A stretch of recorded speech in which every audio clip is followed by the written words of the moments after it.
y dos, y dos, una, y dos, una, y dos. Hello and welcome to Cortesnyc Livestream, episode 99, the art of making videos. In this episode, we're going to talk about making music videos. We're going to tell our stories on our experiences making music videos, and maybe also kind of just walk through the process, things that you guys should think and keep in mind if you're going to make your own music videos. Also, we're going to talk about the art contest. Yes. We're having the On My Mind art contest for the release of my album. So on my album, I have a single called On My Mind, and you can find it anywhere. You can find it on Spotify, YouTube, anywhere. 𝘠𝘰𝘷𝘦𝘻, Tidal, everywhere. So the contest, the art contest, is to make a piece of art that will become like the single cover art for that song, for On My Mind. It has to be a square format. The resolution has to be good enough for it to be able to be used, across different online platforms. So we want it to be a decent resolution. But I mean, as long as it's good enough to post on Instagram, then it's good enough for us. So the rules and everything on how to enter and to let us know that you enter and how to submit your art and all that is on our Instagram. So if you go to Cortesnyc Livestream, our Instagram page, you'll find the flyer, the official flyer for the contest, the art contest, and just read the rules there and tag yourself on there and let us know, leave a comment so that we know that you are going to be participating. And share your process while you're making this artwork. We are very excited and we want to see how you do it. We want to see what are you thinking, what are your inspirations. So that would be really good to see. So aside from that, what other news do we have? Well, my single, 𝘠𝘂𝘓 is out in all digital platforms also, Spotify, Tidal, Deezer, and also on YouTube is the official music video, which we're going to be talking a little bit today on how we did it. And just shout outs to everybody that have been 𝘠𝘂𝘵. He posted actually his video kind of like explaining his transformation and his process on his Instagram. So if you want to listen to that, go to his Instagram, 𝘠𝘂𝘵𝘳𝑑𝑒𝑠𝑖GNS. Also, shout out to everybody that have been enjoying the new format of our episodes. We had a lot of people watching and we appreciate the views, and also a lot of people are liking our post on Instagram, sharing the flyers. So we really appreciate it. It's very exciting. Definitely good feedback from everybody.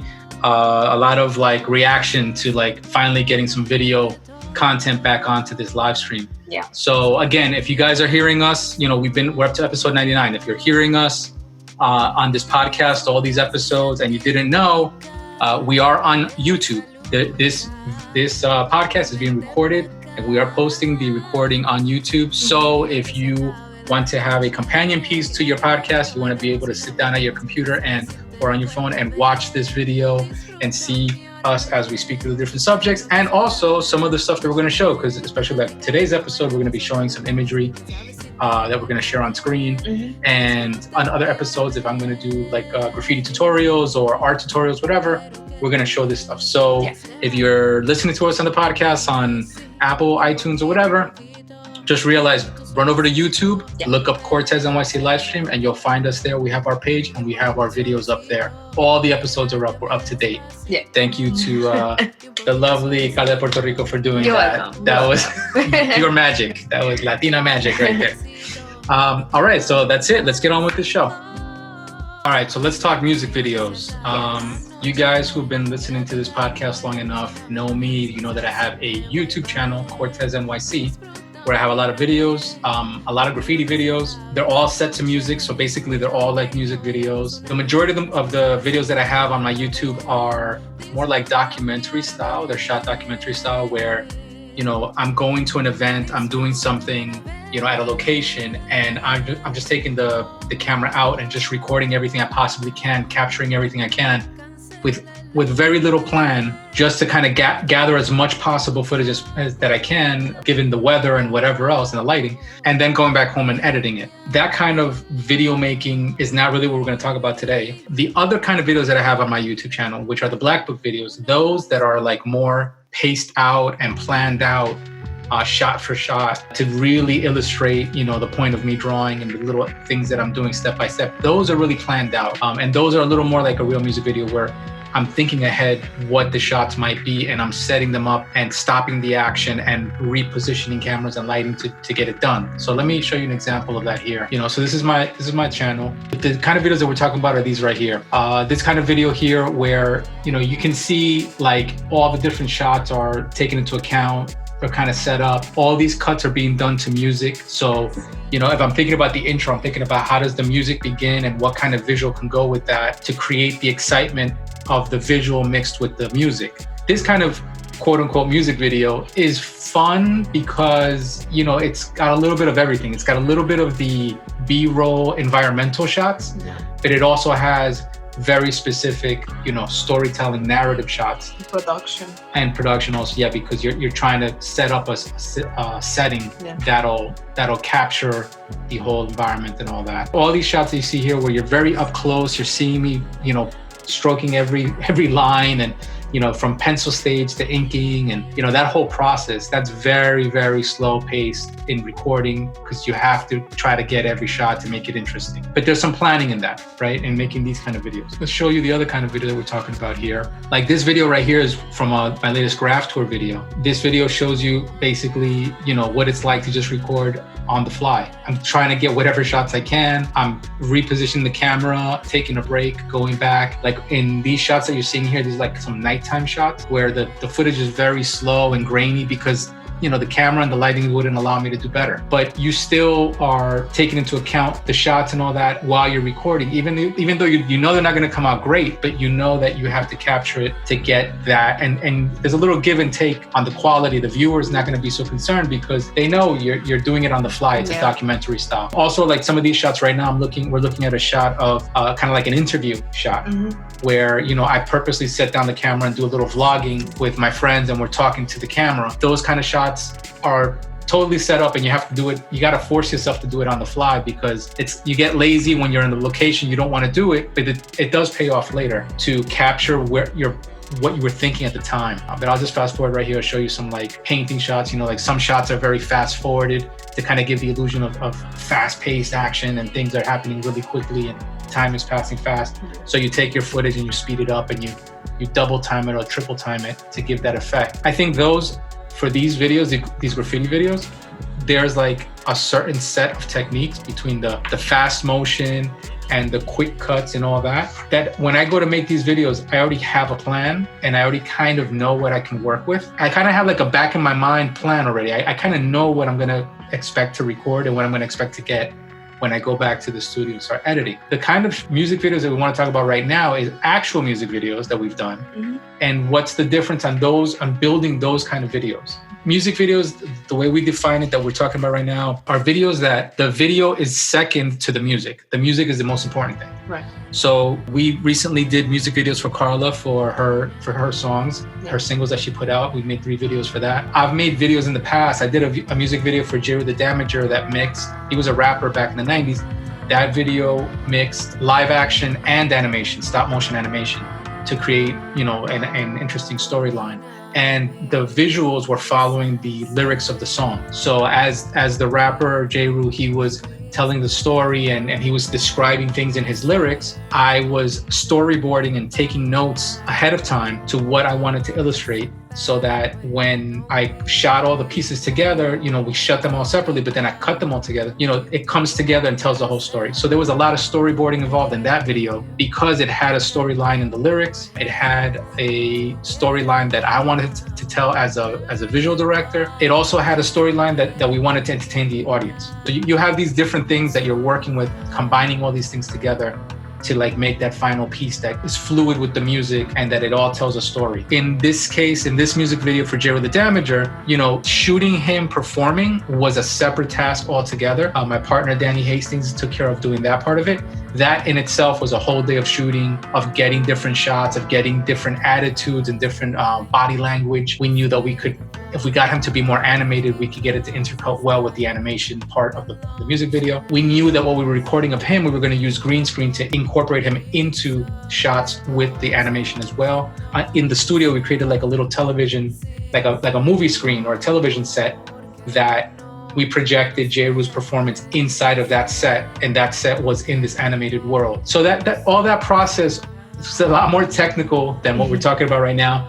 But at the same time, you know, it was a good learning ground for me to like realize how big a production can be, even for a 3-minute song. You know, it could become so much work. I mean, the 𝘰𝘔𝘺 Can't Stop the Prophet music video, I think it took me like a month and a half, and that was fast. That was very fast. And I literally lost my mind. I had like a breakdown in it. It was just too much work for one person to do. I vowed that I would never do that again because it was too much work. But for you guys watching on YouTube, you'll see, you know, I'm showing some of the imagery. The process, as far as the technical process of making the shots, all the artwork was illustrated by me by hand. I had a couple of other artists that helped out as well. You know, we rendered all this stuff with markers and color pencils and everything, then cut it all out and stood it up kind of like billboards standing up.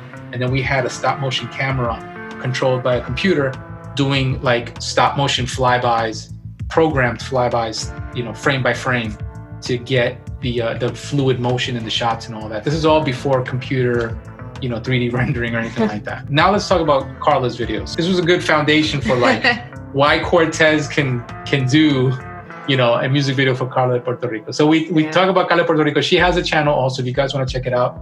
It's on YouTube, Carla de Puerto Rico. We did 3 music videos for 3 singles that came out, kind of like, it was like my end of summer release. And we started with 𝘠𝘂𝘵 𝘔𝘆, which is actually my first original song out there. What we did for this music video was, first of all, to have in mind what we wanted to share with the audience, that it related to the music as well as the environment that we were in.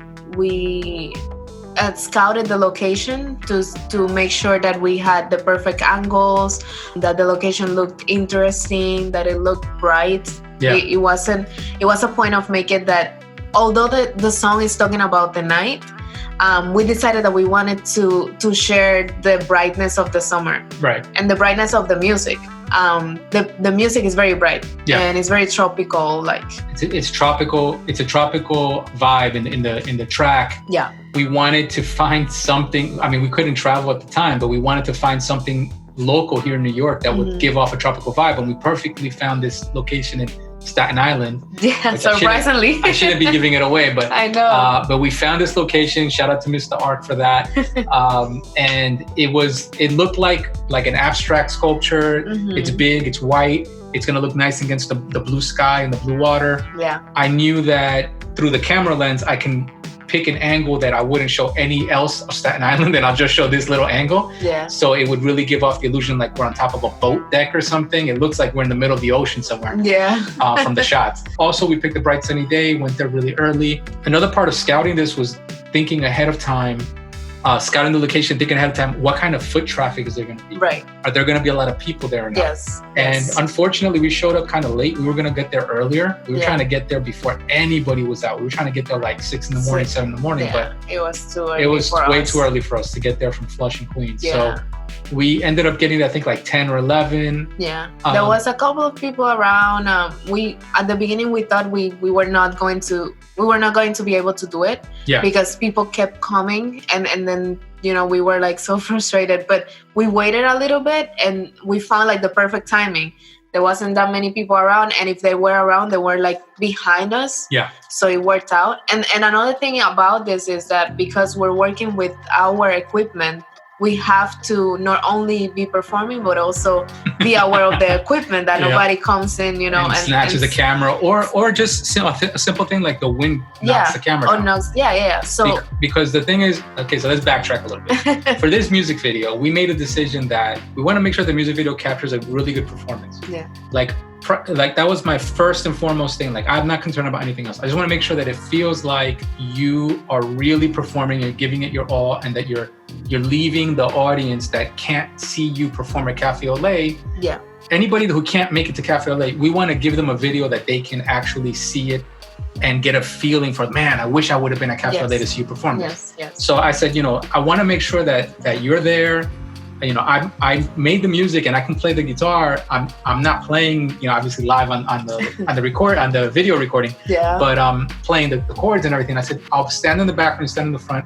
I'll set up a shot on a tripod. We'll record it. both of us on camera, and then we'll take turns. I'll record you for close-ups, you'll record me for close-ups. Yeah. And that'll fill in the blanks of the close-up shots and the far-away shot, the standard shot. I remember we discussed it, and I said, look, the most important things when you're gonna make a music video like this is what's your intention? Our intention was to capture a performance. Make sure that you're lip syncing and that your actions and your motions really illustrate the music and make the music come to life. Also, you wanna capture a location, a setting. Yeah. You want to make sure that your setting is right and that it feels like a music set, a stage. Yeah. You know, you can make a stage out of anything. Every music video has a stage. If you're performing on a rooftop, that's your stage. If you're performing in the subway is your stage. And you want to make sure the stage represents the music and that it's a good setting that is clean and is really focused on just the performers. And that's something that we were looking for. Yeah. And then the other thing we were looking for was costuming and making sure that we dressed the part, that we kind of coordinated, that the colors kind of worked and were harmonious, that it wasn't just like random clothing that we would wear every other day, but that it was actually fitting for this. So we made sure to do that. We kept that in mind. So all this is on a budget. That's another aspect of it. Right. If you're going to make a music video for yourself, if you're out there, you're a musician, or even if you're just a hobbyist, you want to make a music video, or you're making a music video for a friend, if you're a videographer. Budget is very important. Stick to a budget. You can do it on a very little budget. I mean, even with a bad camera, you can do it. Yeah. I don't. Even with your phone, you can do it. Yeah. Even right now, phones they record at 4K. And you can edit in iMovie. Yeah. It doesn't take much to do that. I think the biggest hurdle and the thing that I was trying to express to Carla in the beginning when we were starting this creating a music video project was, you know, performance, setting, costuming, get good shots. Get shots that are memorable, right? As long as we get shots that are memorable, it doesn't matter the quality, it doesn't matter that if the lighting wasn't perfect or if there was a hair on your face or whatever, that doesn't matter, because if we capture something that's memorable, it lives. Yeah. And now you've documented the performance. Yeah. Even though the performance is lip sync, but you documented a performance and it's memorable, and now you can cut it up and that's what lives on. Yeah. You can do a lot, even if you had bad footage, as long as the performance is good. But if your performance is bad, or if your setting is bad, if all those primary elements are bad, or then a good camera, then a good camera is not going to help you. You can have the top of the line camera, but if your setting is boring, if your costumes make no sense or are too jarring, or if the performance is bad, if the performance has low energy, doesn't have dynamic angles, doesn't have dynamic poses, starting and end poses. If your performance doesn't have that stage presence, then it doesn't matter how good your quality is. It's gonna be a boring video. It's not gonna work out. And going back to that's an advice that I have in my notes for performers, especially, is to practice before the shooting. Rehearse and record yourself while you're rehearsing, so you know what to do, what not to do, so you know the faces that you're making, and also you know the angles that you're gonna be recording at the time that you're gonna film the music video, and that's gonna save you a lot of time, because if you go without an idea of the angles that you want to take, then when you're there, you're kind of like improvising, and it's difficult to know what is gonna come out of it. Yeah, I did it for myself as being the director on the project and an actor in it, but I knew that if I showed up and we didn't rehearse and I didn't actually do a test shoot at home with a phone, I was gonna fail. So what we did is that we rehearsed before coming to the shoot day. We set up a camera, got in our positions in the apartment, and imitated exactly an entire performance as we would want to do it, to make sure that we looked good on camera, that I wasn't blocking her, she wasn't blocking me, that I wasn't creating weird angles behind her, that there would be enough distance behind us. That way I could judge when I got on location how far she had to be from me to make sure that we're both in the shot. Also to make sure, like Carla said, that our facial gestures, our hand gestures, like to get an idea of what are we doing when we're performing. Because sometimes, especially if you're not a performer that performs all the time, you know, you don't realize that you're not making the greatest gestures, the most photogenic, you know, gestures. So that's another important piece of the puzzle there. I think that the music video, to me, I think it's still the best one so far. We still have plenty more to go. It really captured what we wanted to capture in the music. So if you guys haven't seen it yet, una vez más, go check it out. 𝘠𝘵 de Puerto Rico, see it on our YouTube. Yeah, so let's talk about the next one that we did for you. Seven Nation Army Boricua style. Yeah. So we shot these 3 videos in the process of how many days? It was 3 2.5 days. 2.5 days, yeah. Yeah. For 2 of the days, we had a car. We rented a car. For the 𝘠𝘂 music video, we were just using public transportation. When we were recording 𝘠𝘂, our plan was to also record Seven Nation Army Boricua style, and we were scouting the location by the vessel, and we were trying to do something around there. Too many people. But there was too many people around. People were out. We found another place that was almost like an abandoned factory outside of an abandoned factory or storage place. Abandoned when we were in the cab going by. When we got there, then we got off the cab and went back to see it. Yeah, everybody decided to walk past it. They were going to a hotel. They were talking. They were passing through. And it was crazy. There's another piece of advice. Have a plan A. Yeah, have a plan B and plan C. Have a plan C, have a plan D. Yes. Have all the plans laid down, because if you're gonna shoot guerrilla style and you're gonna go out there, you're gonna try to record, let's say 2 videos or 3 videos at a time. If you're on a budget and you rented a car for a certain amount of time, or let's say you had equipment for a certain amount of time, or let's say the talent, let's say, is not available except for that 1 or 2 days. Exactly. You have to make sure that you get it. Exactly. There's no excuses for not getting these shots, right? Yeah. And you can't let something like either weather or people that get in your way, stop you.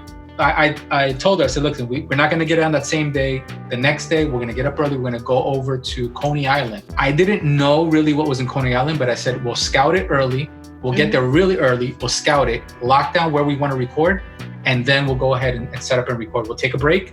Then we'll come back out and we'll record. Yeah. We found a couple of locations. I set myself up like carrying the guitar and the camera equipment and all this stuff. Carla was carrying stuff too. We set ourselves up to be able to walk around Coney Island, the whole area, the boardwalk and the different, alleys and all that. Yeah. And I said, as soon as we find something good, and if we see, and I kept telling her, as soon as we see that there's something that's decent, that there's nobody around, we're gonna drop everything set up and quickly just get into character and just record. Yeah. Don't think about it. Don't wait for somebody to prompt you. Just know that we're doing it and just do it in one shot. Yeah. And don't call attention to yourself, because the minute you call attention to yourself, people start coming. Yeah. The other thing is, because Carla, we were carrying a microphone for her.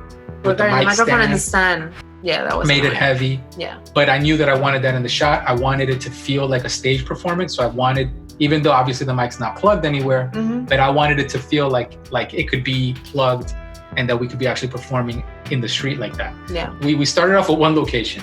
There was this alley location, this shot.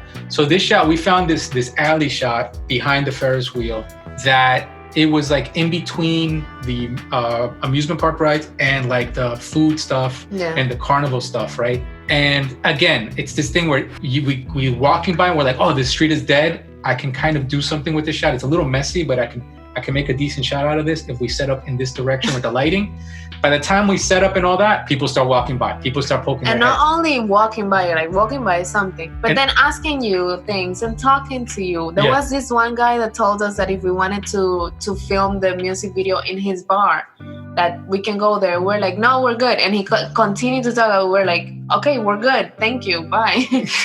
We managed to get some scenes there in that alley. And then as soon as we saw that there was still a lot of people there, we moved. So what you guys will notice if you see this video, so again, go to Carla de Puerto Rico's YouTube. Yeah. And it'll be the one that's called Seven Nation Army Boricua style. One thing that you'll notice there is that we're both wearing sunglasses, right? And the sunglasses are, and I was telling Carla this, and this is on purpose. They serve multi-purposes. The sunglasses are obviously to look cool on camera. Yeah. But also to protect it because it was sunny, and you want to make sure that you don't have crazy eyes in the middle of a video shoot. Yeah, you don't want your eyes to be all weird and looking in different directions. And all that. But number 3, you'll see that our heads are moving away from the camera because we're looking at the people walking by. It's covering our fucking frustration. And it's covering our frustration in our eyes, and we're able to move our eyeballs to see to the left and to the right if people are coming. Yeah. And to monitor how close are they getting before we have to stop the shot. Yeah. So you'll see it plenty of times where Carla is adjusting her lens and looking to the side. It's not to pose. She's actually looking at people like, oh, you're coming this way? I guess you're coming this way, huh? Yeah. It's hilarious. And you'll see in a lot of the shots, I'm in the band, but I'm also playing security. I'm playing in the music in the back, but I'm looking around and I'm watching the people pass by, and I'm trying hard to concentrate on what I'm doing, but at the same time, I'm like using my peripheral vision to just pay attention to the people that are around me to make sure they don't come close enough to ruin the shot. So there was a lot of that was really frustrating. And the thing is that because, you know, the pandemic and all that, we thought that there was not going to be that many people around. Then we moved to this area that you saw right there. On the sand. The sand. That was actually a very good find. So my thinking here was we were so frustrated with all the in Coney Island shots, like in the streets, on the boardwalk, by the rides and all that. We just couldn't get an empty spot. That I said, well, I looked out to the beach and I was like, the only real empty spot here in Coney Island is the actual sand. Like there's actually a big patch. And I just kept eyeballing it. I was like, Carla, what if we go over there?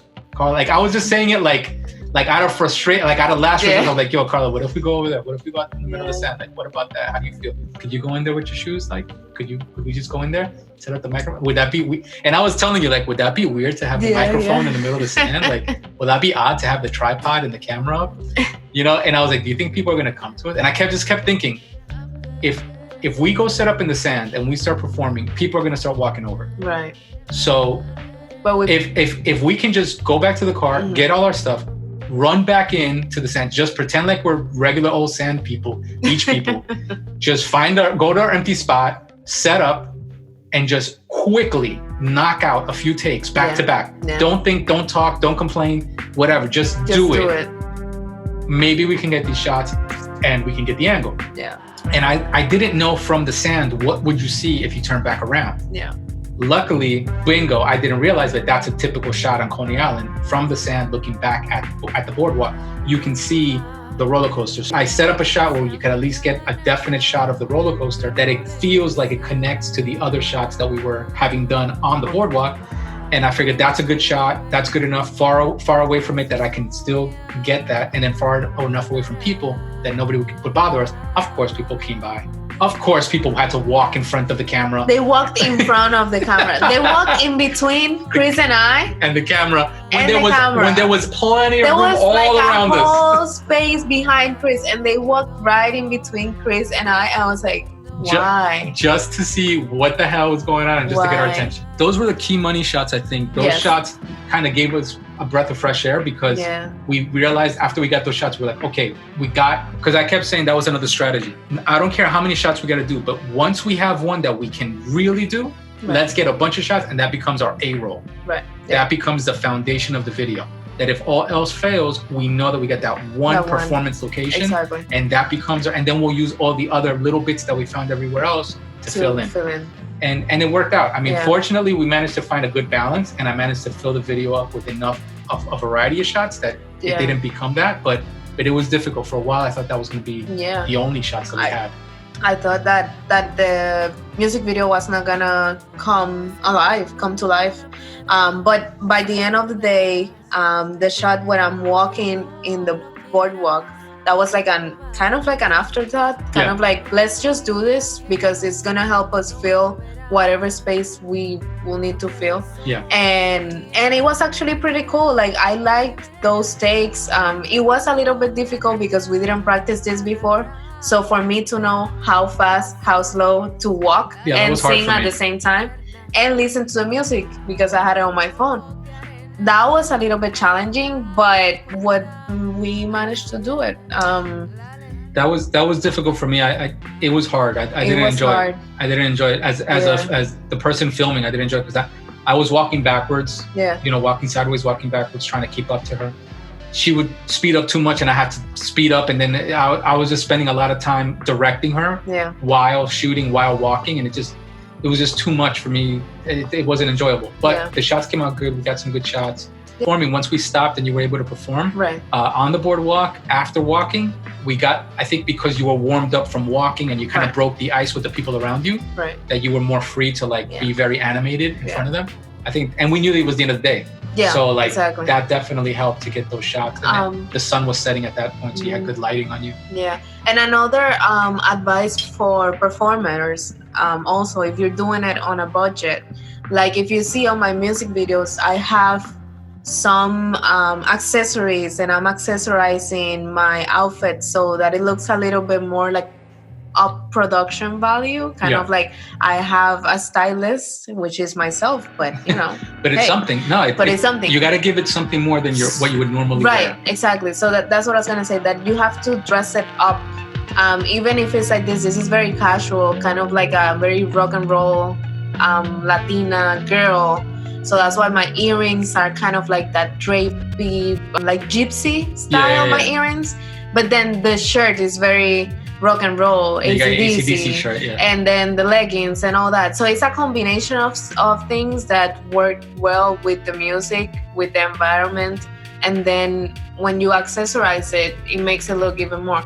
These things are not things that cost a lot. So if you're in a budget, you can definitely just buy it in whatever store you find around your house. Things like that will really help you to upscale the music video. How you did your hair with the ponytail, you kind of figured out a few different things.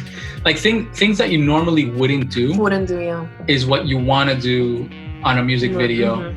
If earrings are not your thing, obviously, then it's not your thing. If sunglasses are not your thing, that's fine. But find what is your thing and amp it up.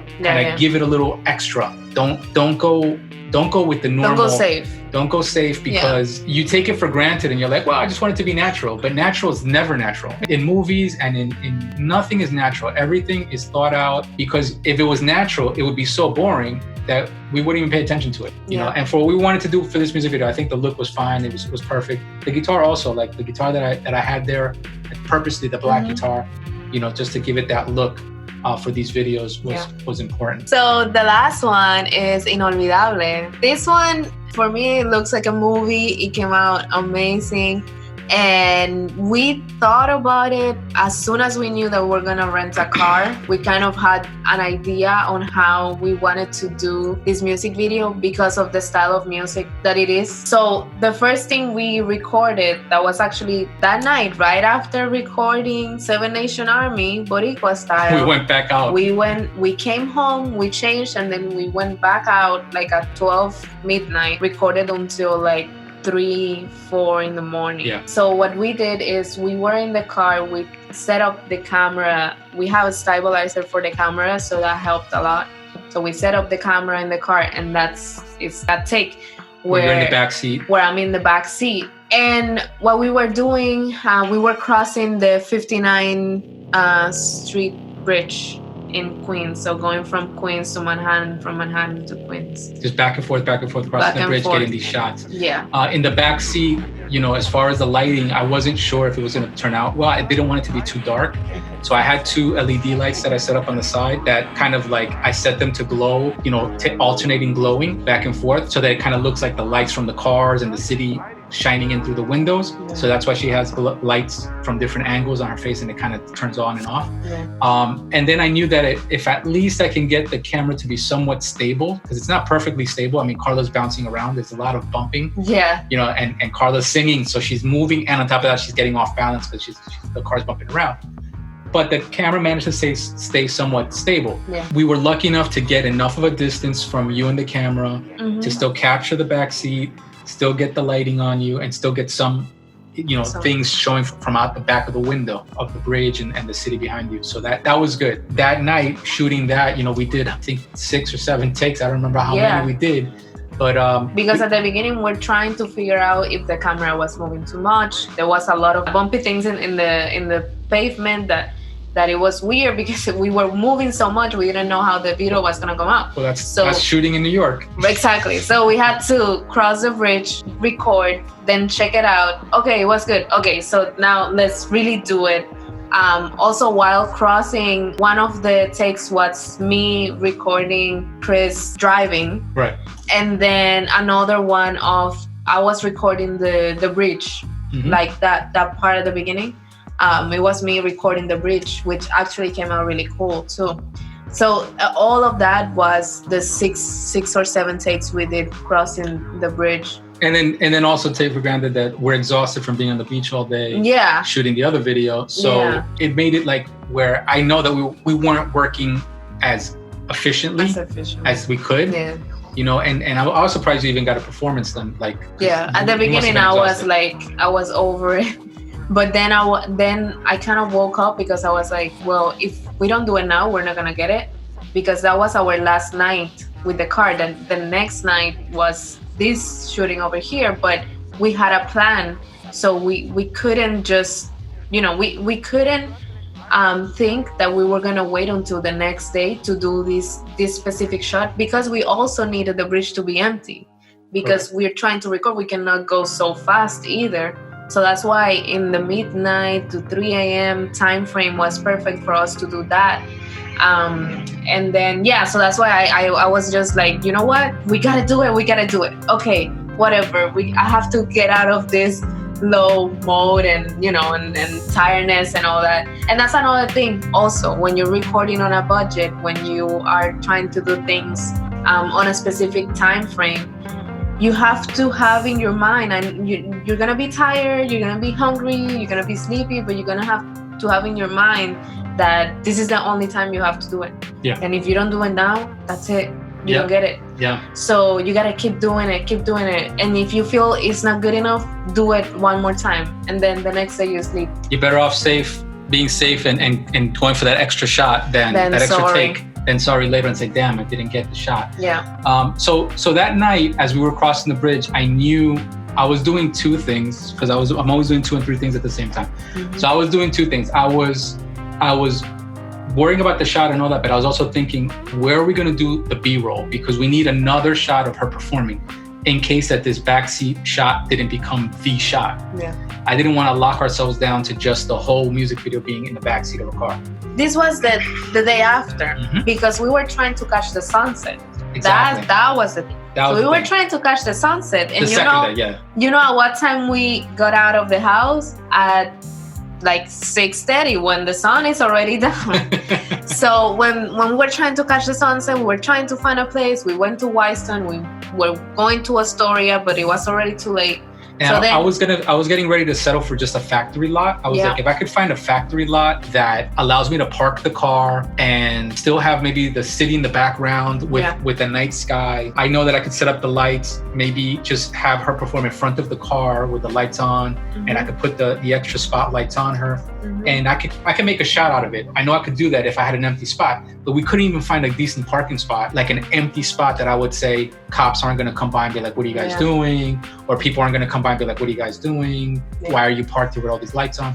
I kept running out of places. I was like, when running out of time and running out of places, out of just sheer like last minute frustration, we stopped at a Cafe Olé. We got a drink. We got a mojito, and then we said, all right, let me drive down by the bridge by Long Island City, where Queensbridge is, right by Queensbridge. Let me see if there's something around there.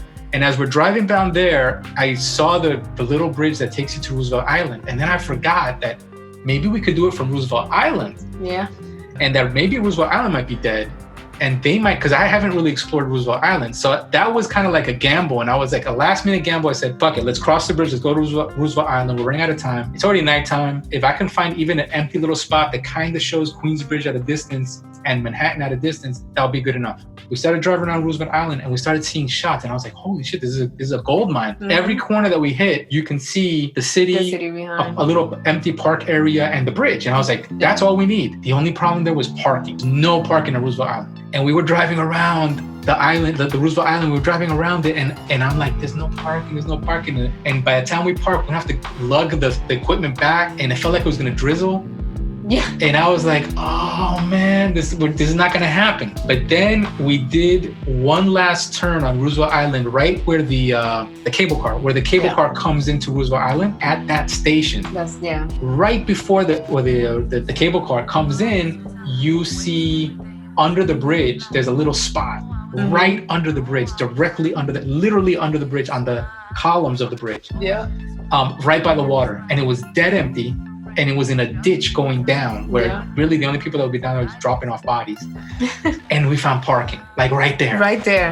And I was like, this is it. We found parking and we got an empty spot, and it looks like a stage. Yeah. And there's nobody around here, and we can go down there, just walk down the little ditch. And I said, let's just set up quickly, do it fast, set up the microphone, do the thing, set up the lights, And what I did is I told her, I said, I'm gonna turn on the camera and everything. I'm gonna turn on the lights. We're gonna perform, and then I'm gonna turn them off to lower the amount of attention we bring to ourselves. And we'll do that a couple of times. And we did. We set them up, turned on the lights, did a take of you singing, put the music on. You had the music on the phone. Yep. Did a few takes. I did some camera passes. Boom, turned off the lights. I looked at the footage. Maybe one person walking a dog passed by. Maybe a couple. Coming out of nobody behind me, everybody behind us, so that was perfect. And they were not bothering us. They were not bothering us. I was worried they were gonna come around and be either Snoopy or kicking us out, telling us that we can't be there. They were just like, okay, like whatever, fine. So we found it. That's when we knew we had that spot, and then we just locked it down. We said, all right, that's it. Yeah. And I told her, I said, we're gonna do as many as we can until we get kicked out of here. Yeah. And we didn't get kicked out. We were lucky. And we did maybe 5 takes. Yeah. Close-ups, far away shots. The lighting was perfect. We were directly under the bridge, which gave me a nice symmetry where the shadow of the bridge is right behind you. So that visually it was impactful. You were you had your costume on, you were wearing black with the red kind of floral pattern on the chest. Yeah. Just all stood out really well. It looked good. I set up red lighting. It really worked out. And then I was like, okay, now this looks golden. Now what's gonna look better, this or the backseat of the car? Yeah. Or are they gonna even match or not? And fortunately, it all matched and it all worked out really well. Yeah. But that made the video. I mean, and at this point, this was the last shot that we did for all these 3 videos. The music videos, yeah. And that shot, by that point, you were a pro. Like you were really into it. You were able to lip sync perfectly. I mean, by that time, finding that space was really nice because it gave me the opportunity to just perform without having nobody bothering us or interrupting, or I have to pause because somebody want to talk or whatever. So finding that place was really nice. I feel like the 2 characters are different. The one in the car is almost like a little angel type of. Yeah. And then the one performing here with the red and black is almost like a devil, but not really like a devil, but like the dark. The devil under the bridge. The devil under the bridge. Yeah, but like the dark personality of this girl that is in the car. Yeah. And we even had other ideas to. We don't know if it's gonna happen, so I'm not gonna say it. But kind of like, how can we continue the story that happened in this music video? Yeah, and I was playing the chauffeur. Yeah, I was the chauffeur. I had to wear my jacket on and blazer. On, that's right, and sunglasses. Did you wear sunglasses? I was gonna, but it didn't make sense. Yeah, no, it didn't work. But yeah, so that was that. I mean, I think from all these experiences, I hope you guys out there, the takeaway is, plan as much as possible. Yeah. Don't take it for granted that it's just a music video or it's just a natural music video. I'm just going to perform and that's it. Yeah. Even if you're just going to perform, you want to set up a stage and you want to make sure that you're presenting yourself on that stage really well. That it's appealing to the eye, but that also that you feel comfortable. Yeah. That you feel if you need costuming to bring you into another character, or if you need to be in costume to purposely make you feel relaxed. Right. Either way, it's still a costume. Yeah. And work with your time frame. Yeah. You know what I mean? If you have 3 days, count on 2 days and leave that 3rd day for that last Hail Mary of some last idea that you might have. Yeah. Don't wait until that last 3rd day to try to get everything done. Take advantage of every single day. Budget your days just the way you would budget money. Yeah. And then what we said, the budget. This video, besides the cost of renting the car and all the food that we ate out, right? Because we were out all day. Yeah. Besides that, maybe just the outfits. The outfits. That's about it. It was a very.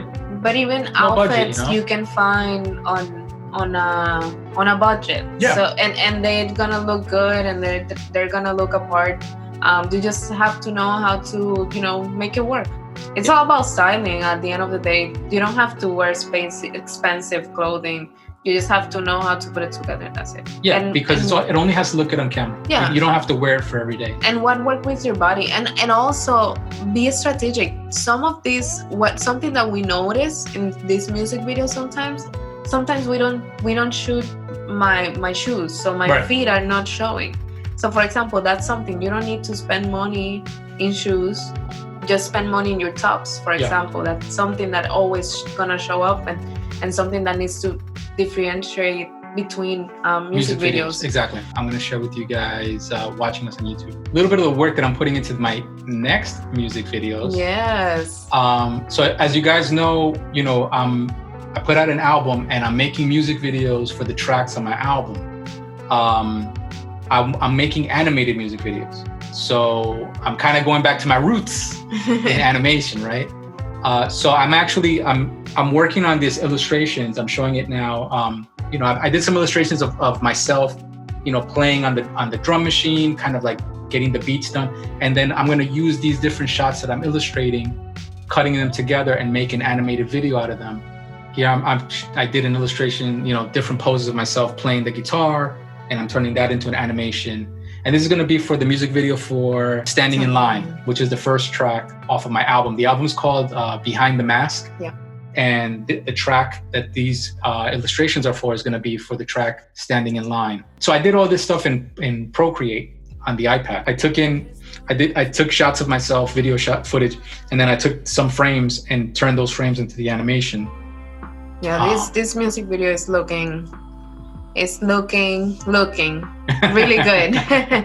Very promising. Yeah, and then these are some of the other shots. So shots like these where I'm kind of creating, going back to what I did on the 𝘰𝘃𝘵 music video, I'm creating the art and then I'm gonna kind of give it layers, kind of some depth in the layers, and do some like sliding of the flat imagery to create the illusion of depth and like kind of like a flyby. It's not going to be full animation. There'll only be a few animated segments, but there will be full animation in the sense that there'll be flybys on the slides and all that to kind of create the illusion of space and depth. Like, for example, here I did an illustration of like, just like a subway, like under the subway street in Queens. Yeah. And what I'm going to do here is going to probably create some blinking lights and stuff like that in the signage in the street. So there's a little bit of animation while the camera pans across. It won't be full animation. There won't be anybody walking in the street or anything because there's just no time to do all that kind of work. Yeah. But I think this is going to be nice. My objective here for this music video, because the music is so moody on my album. Behind the Mask is all about like life during this quarantine and, what does it do on the creative mind? Musicians stuck at home, producing music and illustrating. So I figured I would do something that kind of gives that dreariness. So the album is very like, it's very mellow, it's very chill, it's very low key. All the music and everything's very blue. That's why I wanted to go with this right here. It's just, Carla's vocals also are very like reverby and echoey and they're filtered. Yeah. So there's a lot of like this ambiance and all that. And I definitely wanted to capture that in these illustrations, which I think it's coming across really well. Yeah.